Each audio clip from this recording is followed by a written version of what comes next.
Poderoso equipo, un cordial saludo. Bienvenidos nuevamente a Grivera Poder en la Anatomía. En esta ocasión vamos a hablar de la anatomía de la fosa mandibular, una de las dos superficies óseas que conforman la ATM, articulación temporomandibular. Respecto a la localización, la fosa mandibular es un elemento óseo constitutivo del hueso temporal que en esta norma lateral de cráneo identificamos en color rosado.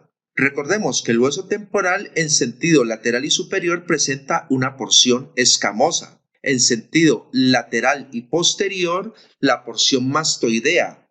En sentido latero-inferior, la porción timpánica. De la porción escamosa se proyecta hacia adelante la apófisis o el proceso cigomático, en cuyo borde inferior se aprecia esta prominencia, el tubérculo articular o eminencia articular. Por detrás del tubérculo articular se identifica una depresión cóncava.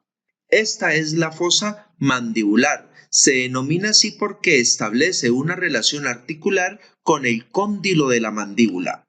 Estamos identificando una visión inferior o basal del hueso temporal, de adelante hacia atrás. La apófisis o el proceso cigomático, inmediatamente por detrás del tubérculo articular, la fosa mandibular. Describe una morfología ovalada cuyo eje mayor se dispone sobre el plano coronal. Esta fosa mandibular la vamos a dividir en una porción anterior o porción articular y una porción posterior o no articular que corresponde a la superficie externa de la cara anterior de la porción timpánica del hueso temporal.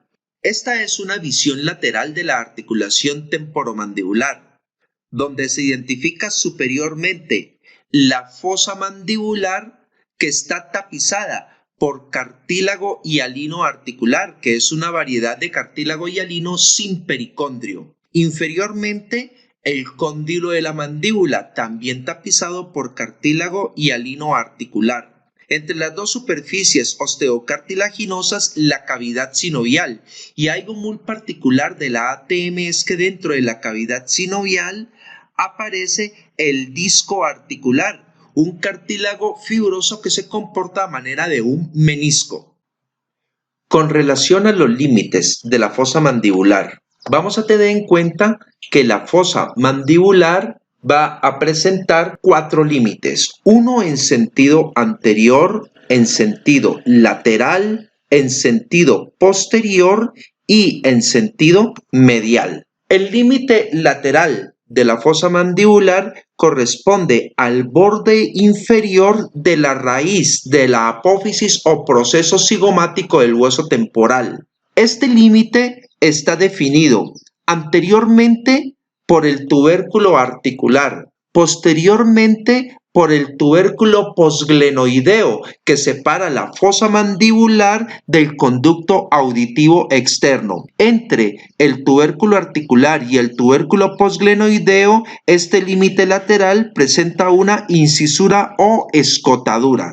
Ahora vamos a definir el límite medial. Está representado por esta línea de sutura que corresponde a la sutura esfenoescamosa, que articula la fosa mandibular con la espina del hueso esfenoides. Podemos mirar lateralmente a esta sutura sobre la base del cráneo el foramen espinoso o redondo menor para el paso de la arteria meningia media. Y aquí vemos claramente la espina del hueso esfenoides. En esta visión inferior del hueso temporal identificamos la fosa mandibular. Podemos mirar la relación anterior con el tubérculo articular, atrás con el tubérculo posglenoideo. Todo esto hace parte del límite lateral. En sentido medial, como ya identificamos hace un momento, la sutura esfenoescamosa, que articula la fosa mandibular con esta estructura que corresponde a la espina del hueso esfenoides.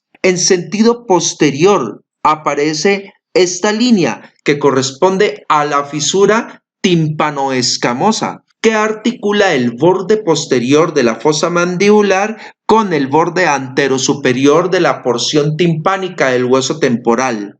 Esta fisura tímpano-escamosa en sentido medial se dilata Esto se debe a una reflexión o proyección antero-inferior del techo del tímpano, y esta estructura subdivide la fisura tímpano-escamosa en una fisura anterior y otra posterior. La anterior conocida como la fisura petroescamosa y la posterior es conocida como la fisura petrotimpánica o de Glaser.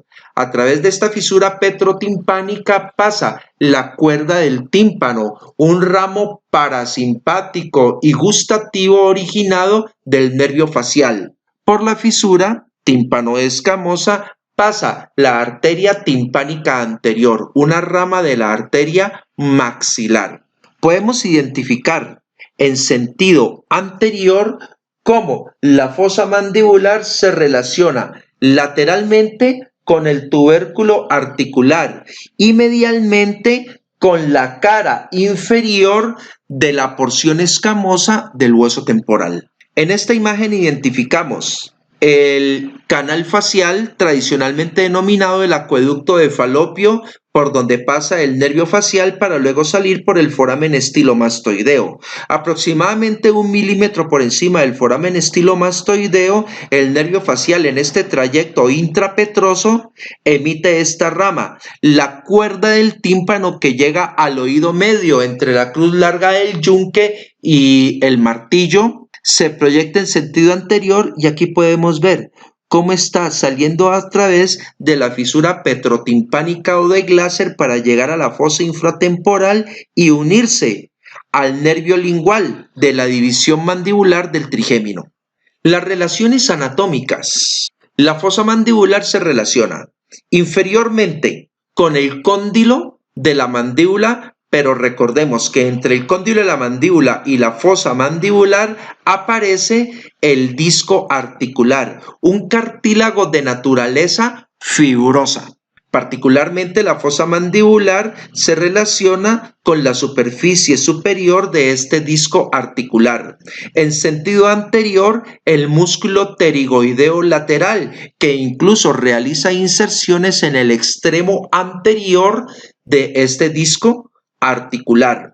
El tubérculo articular da origen a un ligamento extrínseco de la ATM, conocido con el nombre del ligamento lateral de la mandíbula, y en sentido posterior, la fosa mandibular se relaciona con el conducto auditivo externo, del cual está separado a través de la porción anterior de la porción timpánica del hueso temporal. Poderoso equipo, muchas gracias por su atención, nos vemos en la siguiente entrega.